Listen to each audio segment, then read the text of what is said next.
I like everything about being an author except actually writing. I like signing books. I like giving books away. I like making my living that way. I like thinking of the plots. I like everything about it except actually writing.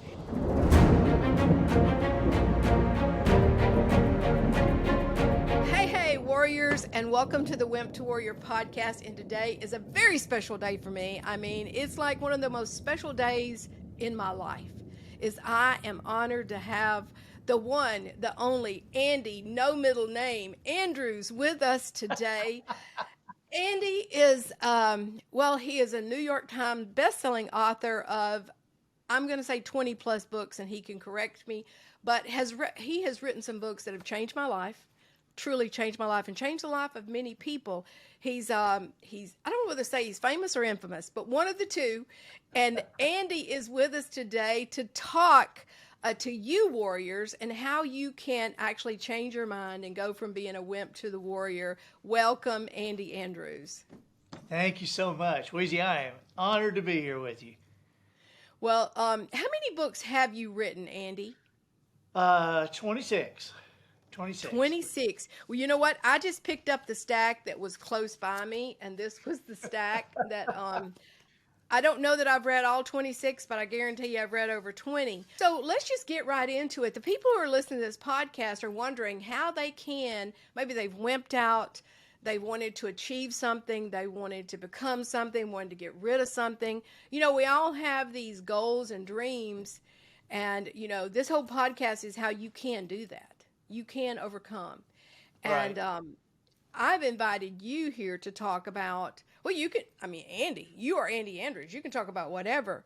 But how do you feel, what do you think are some of the necessary components of truly changing your mind and changing your habits? Well, I think that when, the bottom of the pool is our thinking. That's it. I mean, that's as deep as you can go because our thinking determines the choices we make. Every choice you've ever made, every choice you'll ever make is totally determined by how you think, what you think, how long you think about it, what you decide you can't think about so it won't distract you from thinking about what you got to think about so that you can decide. It's our thinking. And so when you look at that, there has to be a specific effort to change your thinking. I mean, our thinking changes, it evolves over time, but we only have one life on this earth, and so it's not something you want to wait around just to let happen naturally, because it might not. And so, while our thinking determines our choices, the greatest paradox in history is that you can choose how you think. Our thinking determines our choices, but you can choose how you think. And choosing how you think is the key to creating those changes and those differences. I'll give you just a little example. Sometimes choosing different words to use in place of words that everybody else uses can make a big difference. And you mentioned goals. There is a substitute word. I don't really, when I'm talking to myself or my clients, I don't really use the word goals a lot because people have gotten used to missing them, and there's not a whole lot of anguish about it, and so it's lost a lot of its power, in my opinion. Now, hey, Andy, there were people who set goals on January the 1st, and today they've already missed it. So go. Sure, and they are not surprised. They are not even surprised, and so I think that a word change, and if you listen to this, just listen to the difference. I have a goal this year of hitting 40. Okay. Another way to say it is my goal is 40, and I'm determined. Okay, but if you change that goal word and you say, I have a responsibility to hit 40 this year. Well, people are used to missing their goals, but they're not used to caving on their responsibilities. Everybody's very serious about their responsibility. And so if you're a part of a team and you're looking around you, do you want people to have goals, or do you want people to be responsible for results? And so there is a different leadership portion there. There's a different mindset for us, but just choosing to change the way we think about something can really blow it up. Andy, you've been a coach for the company I work for many years, many, many years. And I say a coach. You have led us, you have guided us with principles, just like what you're talking about right now. And I remember something you said at one of the first times I heard you speak, and I'd love for you to talk about that, is to play at a level that others don't even know there's a game going on. Yeah, that is kind of my mantra with clients is to say, what we're going to do is we're going to compete at a level that your competition doesn't know a game is going on, because in every industry there's a line. There's an industry standard line, a best practices. This is the way we do it, and if you look at people who are in first or second place, they're actually in more danger than the people who are in 20th place. And the reason is because people in first, second, third place, they're looking at their industry, they're looking side to side, and they're doing as good as anybody has done in that industry. And so their thought process is, we're okay. An old man told me years ago, it was the greatest piece of advice I've ever gotten. And that was, you can't believe everything you think. And it went right over my head when I heard it. But what I understand that to mean now is, have you ever known something and you could argue it and you could win the argument every time? And then you found out maybe a year later, ooh, that wasn't exactly correct, or my information was a little incomplete. Okay, well, if you've ever done that, does the possibility exist that something you know now, your information might be incomplete? And you would say, well, Andy, of course, something I know now, my information may be incomplete. Okay, I agree. But the point is, we don't know what that is. And we don't know how many subjects that may cover.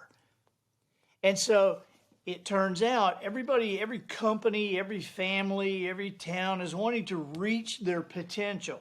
Well, the biggest danger to reaching our potential is not what we don't know. Because when we don't know something, we continue to read, we continue to ask, we continue to question, we continue to listen. But if you're looking at the danger to your potential, the biggest danger to your potential is what you know for sure. Because there you're not even looking anymore. That's powerful, Andy. That is powerful. How did you change your thinking when you were 19 years old? And I just reread that. You read 200 biographies. Right. I guess at that point you thought, well, I don't know what I don't know. And you read 200 biographies in a year because your thinking needed to change, right? Yeah, it created an odd situation for me, because I was homeless at the time, and I was reading these books, and I began to think, is life just a lottery ticket? Do some people get born to this, and then some people get born and they're supposed to live under a pier? Because I'm thinking, if life's a lottery ticket, I'm not sure I like my ticket. But my other question was, is there something you can do? Is there something these people all did? And if it is, what did they do, and how long did it take them to do it? And so that's what I was searching for, reading those biographies. And I found principles. I found 7 principles. I ended up putting those in the book, The Traveler's Gift. But that whole story of living under the pier is with the noticer. And it was Jones, that old man, who said, you can't believe everything you think. But one of the biggest things that I did then, looking back, is to understand to fully understand what perspective was. Jones talked a lot about perspective. The old man talked a lot about perspective. And so to fully understand that, it put my life in a powerful place regarding choices. Because if you ask people, Weezy, if you say, hey, what is perception or perspective? What is perspective? Most people would say, well, it's how you see something. Or you see in the glass half empty, or do you see it half full? So it's how you see it. That's only half right. Because the truth about that is it's not necessarily how you see something. It's how you choose to see it. Because the level in the glass, it's not half empty. It's not half full. It just is what it is. It's just there. But how you choose to see it leads your life down one pathway or another. If you choose to see that situation as half empty, well, we know what happens with half-empty people. They don't get promoted. They get laid off first. They don't get put in leadership positions. They're generally on the couch eating ice cream, watching television, and because this is the worst thing that could have happened. And because of that, they're missing out on opportunities that a crowd of people can provide. And so it really does turn out to be the worst thing they had ever thought could happen. But then somebody would look at the same situation and say, I would have never chosen this, but hey, this may be the greatest thing that could have ever happened for all of us. Let's just keep looking here. And so that person, it's a glass half full person that we want to hire, that we want to put in leadership position, that we make sure they have their job. And because there's people around this person, everybody wants to be around them. If there's an opportunity to be shared, this person's hearing the opportunity. And so soon enough, what he said really did, life really did become the greatest thing that could have ever happened to him. And so it turns out perspective is the only thing that can totally change the results without changing a single fact. I love that. Perspective. Now, I love your history. I love, just for those listening to this podcast, and maybe you've never read an Andy Andrews book, but you need to read an Andy Andrews book. But you had lost your mother and father within just a few months of each other, that you ended up homeless under a pier. You read 200 biographies. And there wasn't a lot to do under the pier. Well, I think you made a living by maybe catching fish and selling it. Yeah, that's how I stayed alive. I was selling bait and catching fish and cleaning fish and washing boats. And well, that was a few years ago. And in these past decades, you changed your perspective by reading the biographies of 200 people that probably had some troubles in their life too, right, Andy? Well, that's the cool thing about a biography is you can be mentored by a person that the jury is in on them and the facts are known. And you can see the screw ups and how they dealt with them. You can see the accidents and how they dealt with them. You can see how they had success, why they had failure. It's all laid out and it's done in story form. I think I would have liked history in school if I had just had a teacher that walked in one day and said, okay, close your books. We're not going to memorize dates. Today I'm going to tell you a story, and then we're going to discuss what it means to us today. If I'd had a teacher like that, I'd have been into history way earlier. I love, because you are a history buff, aren't you? I am. I'm interested in it. I just think the stories are just unbelievable. Andy, I always say I could learn from my own mistakes, but I'd rather learn from yours. And if I watch you and I see, well, you know what? That's what Andy did, and it didn't work out for him. Maybe I shouldn't go there. Maybe that's not the route I should go. Experience is not the best teacher. Other people's experience is the best teacher. Yes. Amen to that. So, Andy, you've written 26 books. You went from, literally what some people, if they had a wrong perspective, you could have ended up homeless the rest of your life or ended up dead, but you changed your perspective and you started to read. To our podcast listeners, I'm going to say it again. How important is reading to changing your mind and your perspective? I have had a lot of people through the years tell me, yeah, I don't read, or they'll read one of my books and they'll say, that's the first book I've ever read in my life. And so I've talked to a lot of people who don't read, and I've questioned them, casually. And I've got a theory about reading and about people who don't read. Number one, people look at me sometimes and say, "Oh, that just must be a greatest life to be able to sit and write. You must just love to write." And I don't love to write. I don't really even like to write. I like having written. I like being through with it. I like everything about being an author except actually writing. I like signing books. I like giving books away. I like making my living that way. I like thinking of the plots. I like everything about it except actually writing. But the writing is where the change occurs. The writing allows all the other stuff.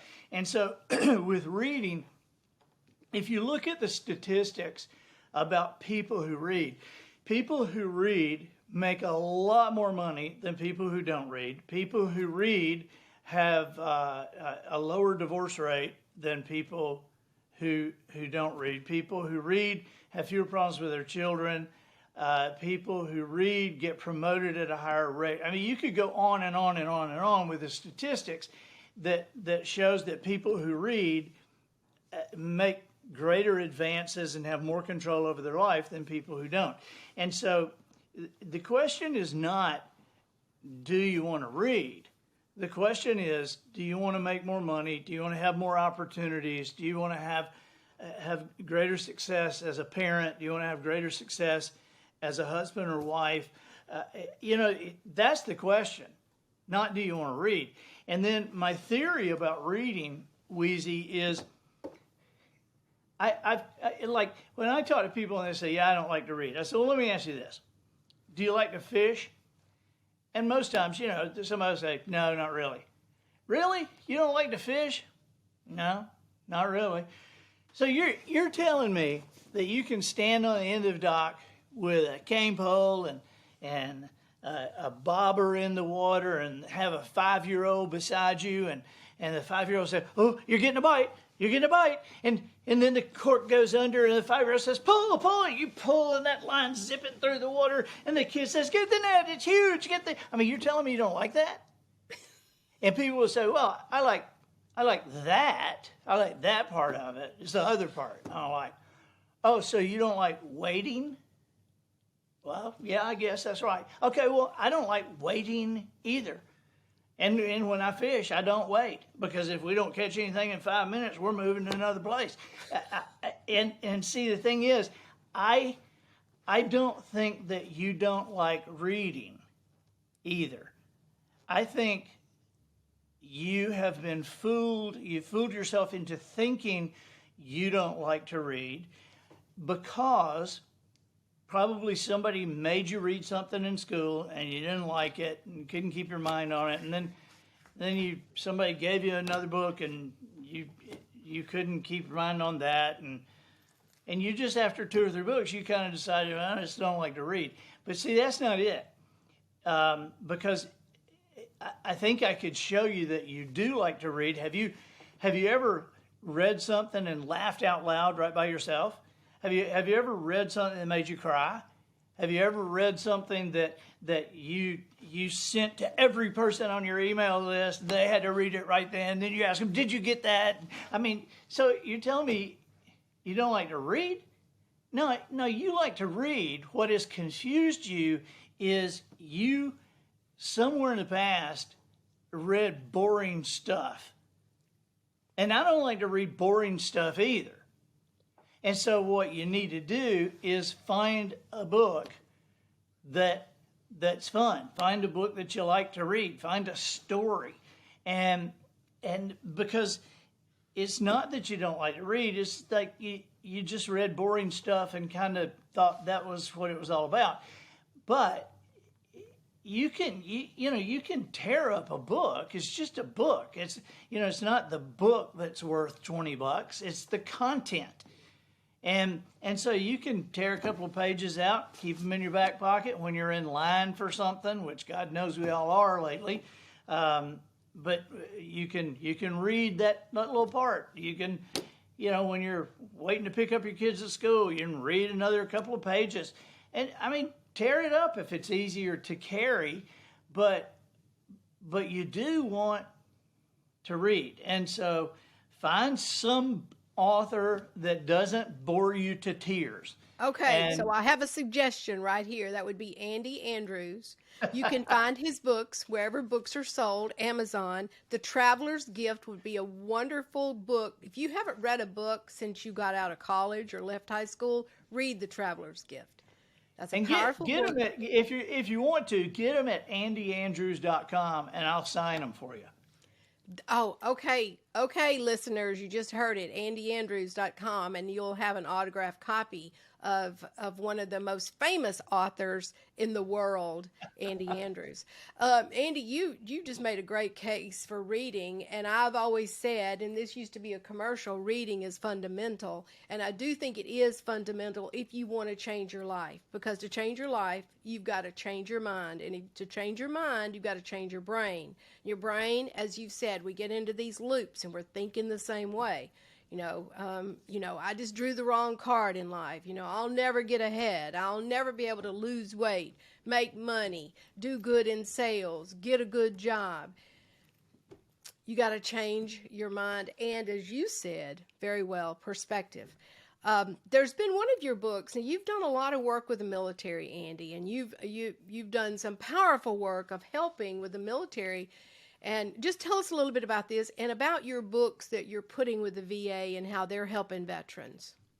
Yeah, I did 8 years with Special Operations Command and coaching them, and I turned out to be the last person that would talk with the squadron commander before they were deployed, and so I spent 8 great years doing that, and it gave me a real appreciation for all things military and for the people especially.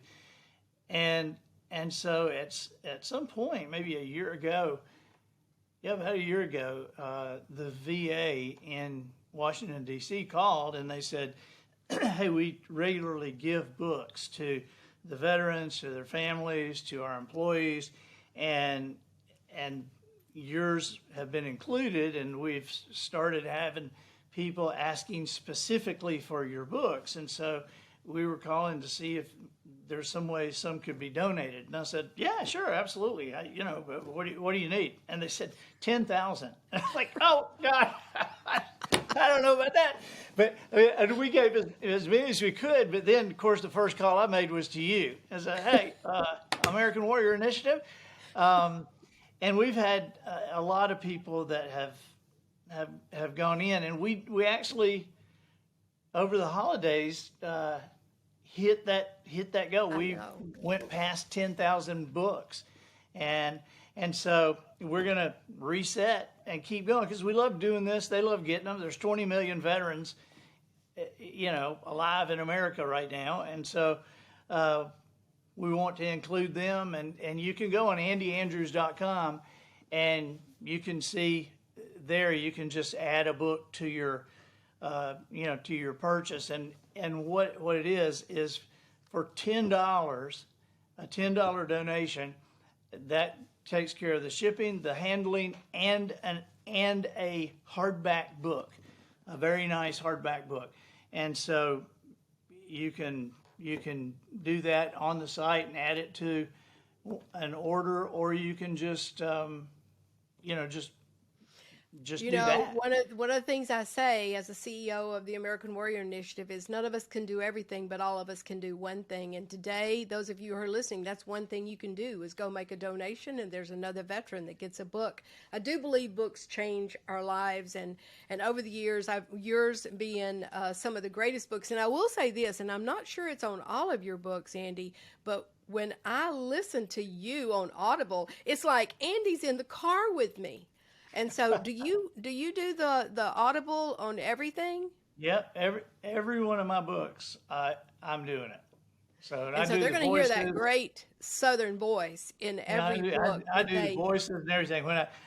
There's a book, I don't know if you've read this one, but it's called The Lost Choice, and I recorded that up in a studio in Chicago, and when I got back home, I told Polly, I said, remind me never to write a book with that many characters in it.